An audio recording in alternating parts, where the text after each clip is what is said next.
When I got out of prison, When I got out, I had a couple emotional breakdowns.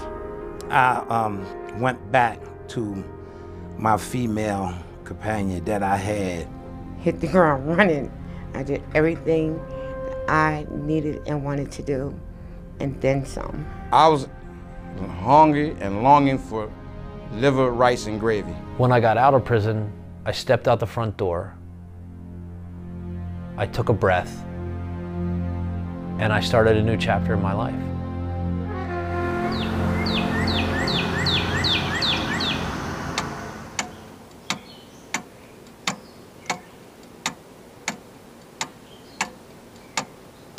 All right.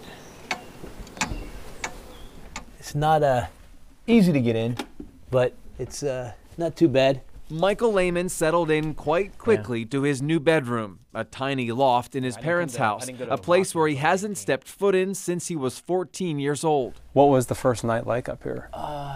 It's so quiet. It's so dark. And that was weird. It took a little while to get used to that. But once I fell asleep, I slept straight through. It's not a palace, but it's also not a prison cell. And that's what means the most to Michael now. For 30 years, I didn't have my own space. I always had to share it with somebody else.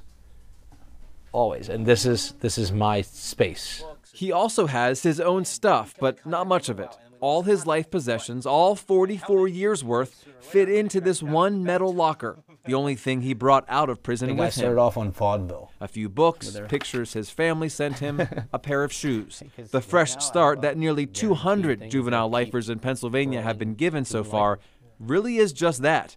They start life again essentially from scratch. Now that you're on the outside and you'll be interacting with a lot of different people, what are you going to say to the people who don't think you should be free? Most of the people that don't believe I deserve a chance are always going to think that way. All I can do is live the best life I can and do the things that I can. And if by example, or maybe by speaking with me, they change their mind, then they change their mind. I've been given this chance that maybe I don't deserve. So I have to do very well at it. Throw it in that garbage can, it'll just fill it up. To show that I deserve it. And he thinks that starts with trying to establish a quiet, normal life for himself. Now it's lunch. And meeting new now I friends, move since here, all of his are still in prison, nothing's spending time with his family, scheduled. and making up for 30 years of lost time. I don't know, maybe 3 months is a little unrealistic to say. I'd like to meet a good woman, but yeah, I have to learn who I am as a free man. That's Learning to live as a free man. yes, yeah, because I don't know how to do that. I went from my parents taking care of me, to the juvenile system taking care of me, to the prison system taking care of me, to providing 3 meals a day, giving me clothes, all of that stuff. And now I have to do all that on my own. So how are juvenile lifers like Michael supposed to make that transition? And let me know when that's back on there. All right, cool. How do they see a future for themselves living on their own? Well, right now, we're in the kitchen. The answer might come from a pair of goggles. Does it look familiar? Yeah, looks like my room. Before ever stepping foot outside the prison, many juvenile lifers in Pennsylvania virtually Here's where you'll be residing. walk around the community correction centers they move into after their release. This is crazy. Technology, huh? It is a bit unconventional, Here we go. and Pennsylvania is the first state to use the technology in this way. But Danny McIntyre with the Bureau of Community Corrections thought, why not try? Virtual reality allows us to show them virtually some of this technology that's out there so they're better prepared, so they're not embarrassed. And they're not stressed. Don Jones used the goggles at the tail end of the 26.5 years he spent in prison for murder. We met him just a week after he got out. It was like a sigh of relief, really. Like coming home, that eased a lot of anxiety off me. I know I got somewhere I'm going to that's clean, that's professional, that I'm safe at.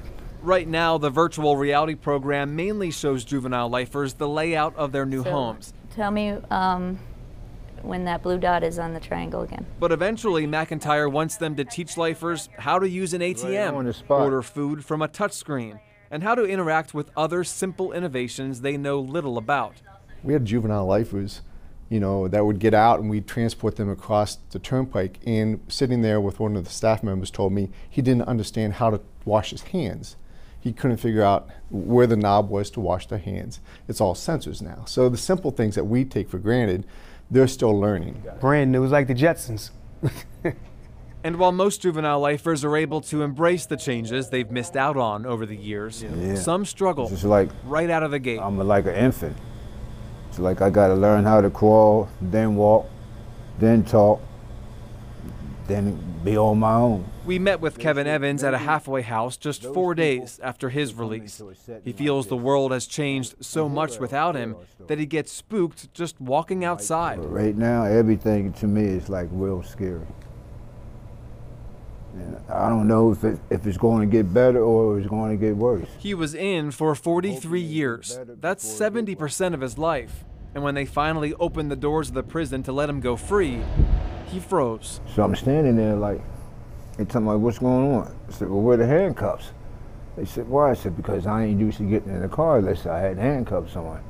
I couldn't believe it, that they was letting me go. Most of your life you've been behind bars. The Department of Corrections offers juvenile lifers counseling. They're given help finding housing and jobs.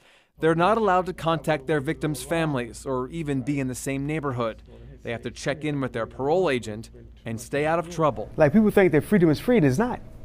You got to work for your freedom. You got to walk that straight line. So that's always in the front of my mind at all times, that I'm on parole. I got to walk this straight line. But as much help as juvenile lifers are given to navigate their new world, they are largely on their own. And that's a responsibility even as adults they are not used to. It's very important that they feel comfortable the first couple of weeks, and we slowly reintegrate them back into the community in a way that they can feel like the stress isn't there, the anxiety is not overwhelming, and they know that in the end they can be successful and they can lead the way for others. So how is Michael Lehman managing his newfound freedom? And what has already taken his life by surprise? We check in with him again next.